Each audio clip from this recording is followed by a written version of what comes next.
Assalamualaikum warahmatullahi wabarakatuh. Halo anak-anak, gimana kabar kalian? Bu Ajeng dari jauh selalu mendoakan semoga kalian baik dan sehat.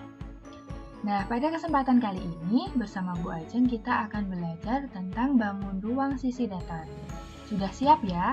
Kita akan belajar tentang kubus dan balok. Meskipun ini di SD pernah, tetap simak video ini sampai akhir supaya kalian paham.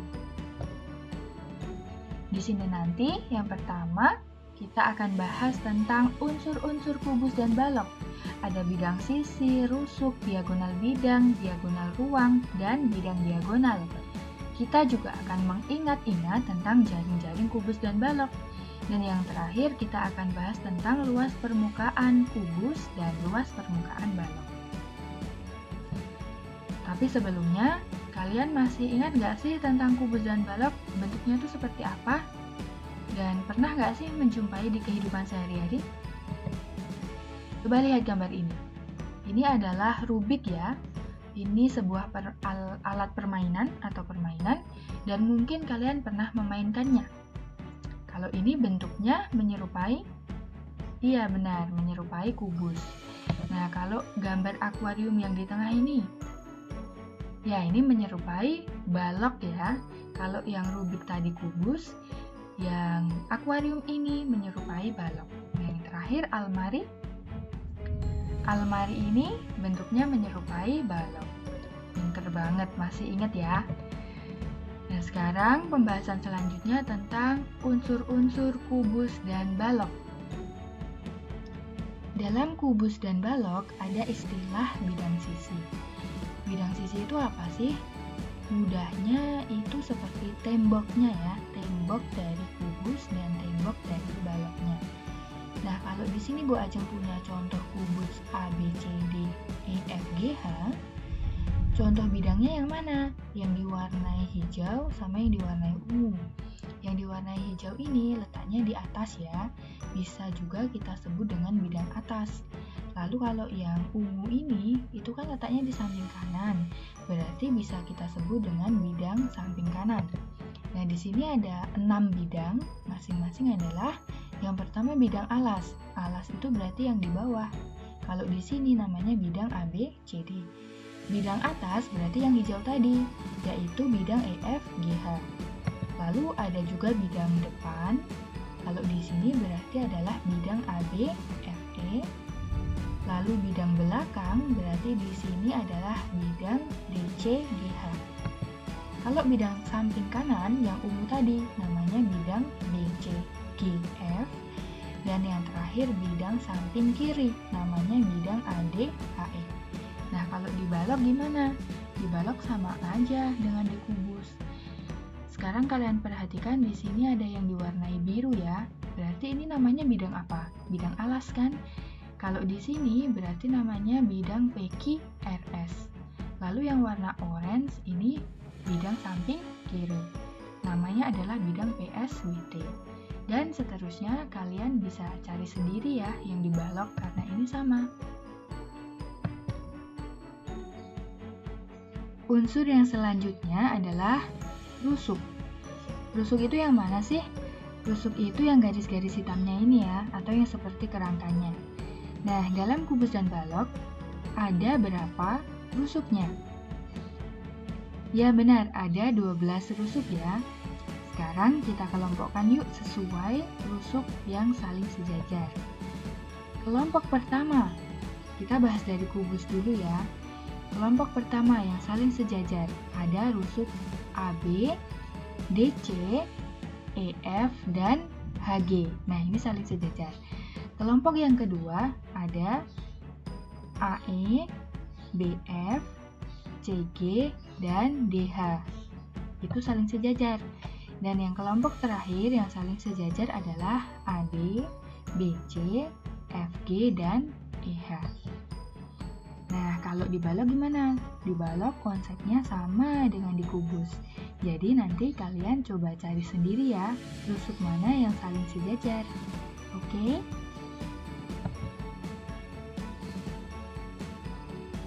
Unsur yang selanjutnya adalah diagonal bidang. Apa itu? Diagonal bidang adalah garis yang menghubungkan dua titik yang tidak segaris pada sebuah bidang. Mungkin langsung ke contoh aja ya, biar mudah. Nah, anak-anak perhatikan kubus dulu ya. Dari kubusnya dulu, kalian perhatikan bidang atasnya. Nah, di sini contoh diagonal bidang itu adalah ruas garis EG. Kalau di bidang depan, contohnya adalah EB. Nah, kalau dicari, ini masih ada banyak ya contoh diagonal bidang. Mungkin bisa AF, BG, CF juga bisa, AC, BD, AH, DE, dan seterusnya. Nah, sekarang kalau dibalok gimana? Dibalok konsepnya sama ya dengan di kubus. Coba di sini kalian perhatikan bidang samping kanan. Nah, contoh diagonal bidangnya adalah ruas garis RU atau QV juga bisa. Kalau di bidang alas, contohnya adalah PR atau QS juga bisa.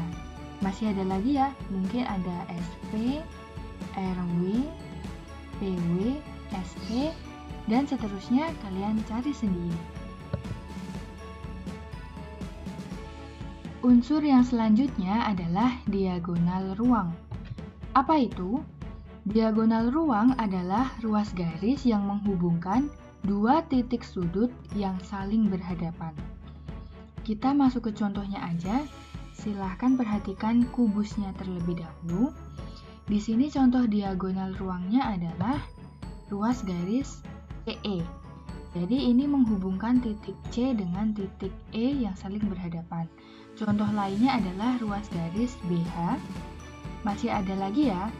Ada AG dan ada DF. Jadi totalnya ada 4. Nah, kalau dibalok gimana? Konsepnya sama. Contohnya di sini ada PP, lalu QW, ada 2 lagi ya, ada SU dan RT. Jelas ya? Unsur yang terakhir adalah bidang diagonal. Di sini yang Bu Ajeng bahas tentang balok saja ya, karena yang di kubus itu konsepnya sama. Sekarang kalian perhatikan contoh gambar bidang diagonal dari yang sebelah kiri atas. Ini konteksnya di balok PQRS TUVW. Contoh bidang diagonalnya yang pertama adalah bidang PRVT. Apa sih maksudnya bidang diagonal? Bidang diagonal adalah suatu daerah. Di sini yang dimaksud daerah itu yang diwarnai hijau. Daerah tersebut dibatasi oleh 2 diagonal bidang. Jadi ini dibatasi oleh 2 diagonal bidang dan dibatasi oleh 2 rusuk yang saling berhadapan. Berarti yang ini ya, 2 rusuk yang saling berhadapan. Dan bidang diagonal tersebut akan membagi bangun ruang, berarti di sini membagi balok menjadi 2 bagian yang sama. Contoh lainnya masih ada 5 ya ini ya. Jadi total bidang diagonal itu ada 6.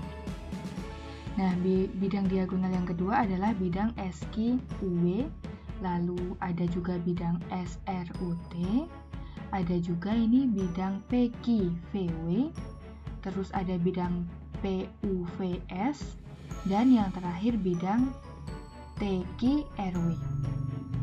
Jelas ya? Sini ya, ini lebih mudah dibayangin gambarnya sih, jadi kalian ingat-ingat bentuknya bidang diagonal itu seperti apa.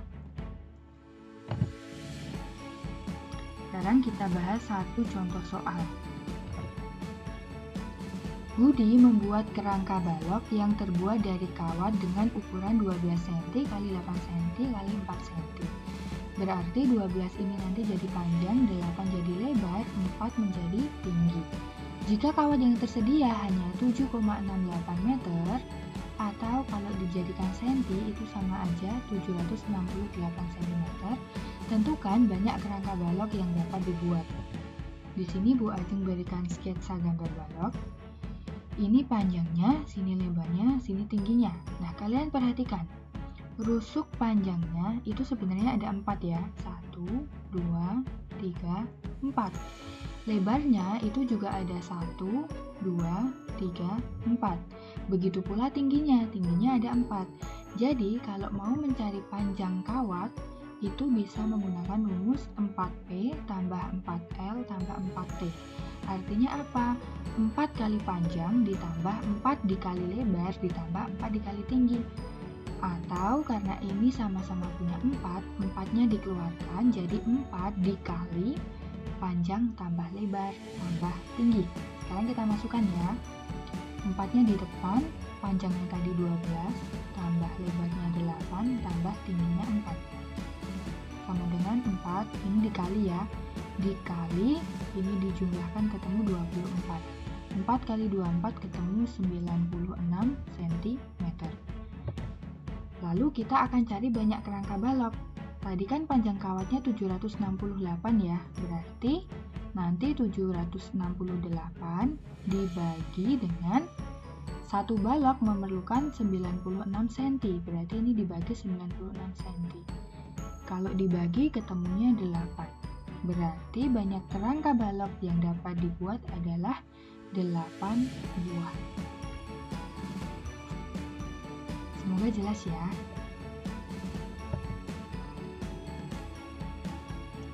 Sekarang kita bahas jaring-jaring kubus dan balok.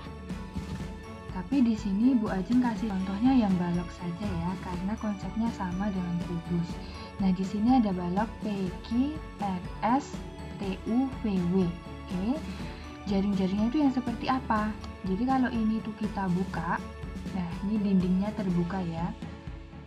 Terus dibuka, itu akan membentuk yang namanya jaring-jaring tadi. Nah ini, kalau dilihat dari atas seperti ini. Nah ini salah satu jaring-jaring balok. Kalau kubus juga mirip ya, mirip seperti ini. Nah begini. Jadi kalau ini jaring-jaringnya ditutup lagi, maka ini akan kembali membentuk sebuah balok. Jadi bisa bayangin ya, jaring-jaring itu seperti apa. Nah, itu cuma sekilas aja. Sekarang kita lanjutkan lagi pembahasannya tentang luas permukaan kubus. Coba anak-anak perhatikan, sekarang Bu Ajeng sajikan jaring-jaring dari kubus. Kita akan cari luas permukaan kubus itu seperti apa rumusnya. Nah, yang kalian ingat, kubus itu kan semua bidang sisinya berbentuk persegi ya, semuanya sama. Maka, rusuknya, panjangnya juga sama semua. Pertama, kita misalkan panjang rusuk kubus itu dengan S ya. Berarti segini panjangnya itu misalkan S, segini juga S. Maka luas satu persegi ini berapa? Berarti kan S kali S ya, atau bisa ditulis dengan S kuadrat. Nah, karena kubus itu ada 6 bidang sisi, maka kalau kita nyari luas permukaannya, tinggal 6 dikali S kuadrat tadi. Dari sini S kuadratnya. Berarti bisa juga ditulis dengan 6S kuadrat. Jelas ya? Sekarang kita latihan soal. Keliling alas sebuah kubus adalah 32 cm. Hitunglah panjang rusuknya dan luas permukaannya. Di sini diketahui kelilingnya ya, kelilingnya 32 cm. Nah, alas kubus itu kan bentuknya persegi, maka keempat sisinya di sini sama ya. Maka kalau nyari panjang rusuknya, karena diketahui kelilingnya, tinggal kita bagi kelilingnya dengan 4. Berarti kelilingnya 32 dibagi 4 sama dengan 8 cm. Oke, berarti panjangnya rusuk di sini 8 cm, di sini 8 cm. Semuanya juga 8 cm. Sekarang kita cari luas permukaannya. Luas permukaan tadi rumusnya adalah 6S kuadrat. 6 dikali S kuadrat. S-nya berapa? Berarti di sini 8 ya. Berarti 6 dikali 8 kuadrat. 6 dikali 8 kuadrat 64. Nah, 6 kali 64 adalah 384 cm kuadrat. Sudah ketemu. Gampang ya? Contoh soal lagi, diketahui luas permukaan sebuah kubus adalah 1350 cm kuadrat. Tentukanlah panjang rusuk kubus tersebut. Atau ini S-nya berapa gitu ya. Ingat-ingat luas permukaan sebuah kubus rumusnya adalah tadi 6 S kuadrat. Di sini diketahui adalah tuh berarti sama dengan ya, sama dengan 1350.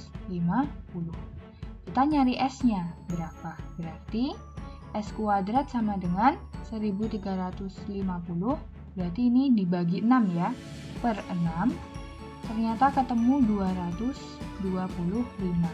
Maka S-nya akar dari 225 atau S-nya sama dengan 15.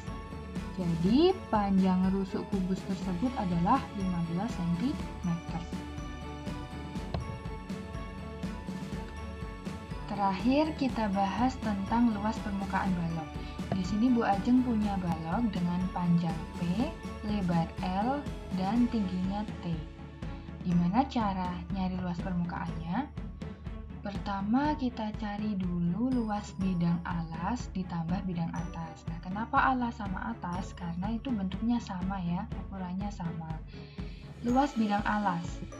Bidang alas itu kan P sama L ya, panjangnya P, lebarnya L. Berarti luasnya tinggal dikalikan aja, P kali L. Yang atas juga sama, karena bentuknya kan sama. Jadi P kali L ditambah P kali L, atau bisa ditulis PL tambah PL sama dengan, berarti ini ada 2 ya, 2 PL.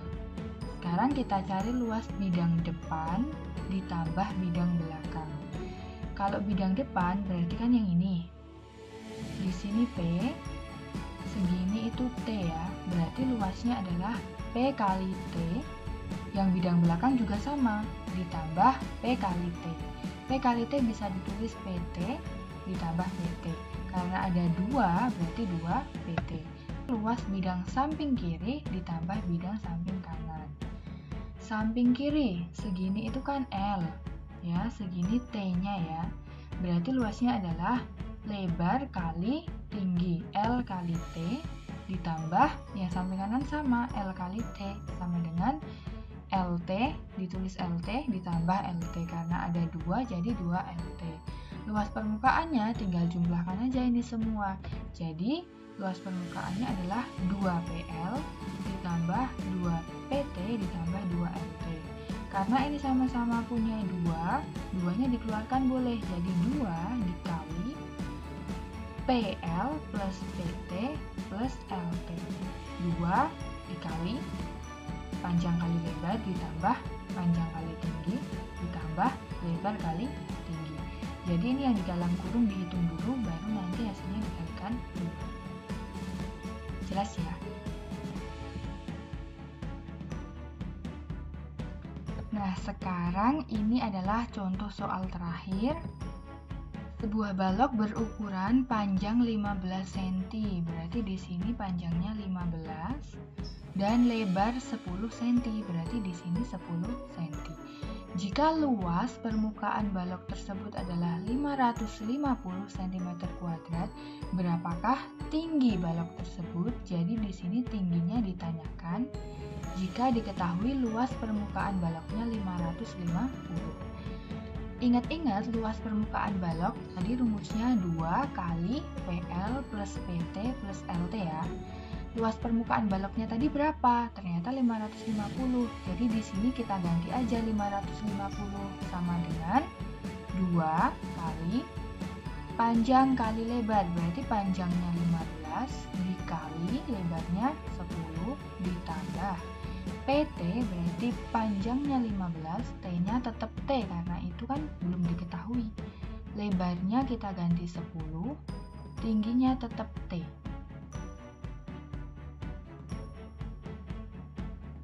Kita hitung 15 kali 10, 150 ditambah 15 kali T ya 15T, ditambah 10 kali T ya 10T.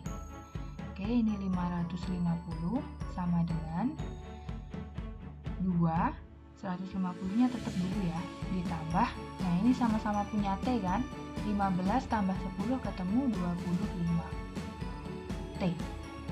Sekarang ini boleh dikalikan, 2 kali 150 ketemu 300, ditambah 2 kali 25 ketemu 50 T.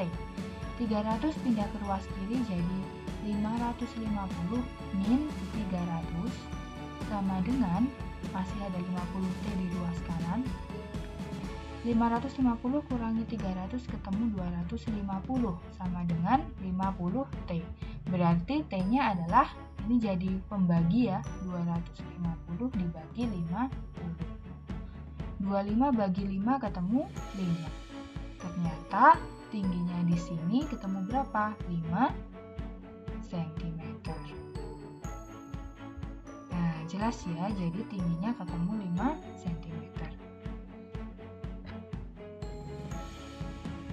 Alhamdulillah videonya sudah selesai. Semoga penjelasan Bu Ajeng bisa kalian pahami dengan baik.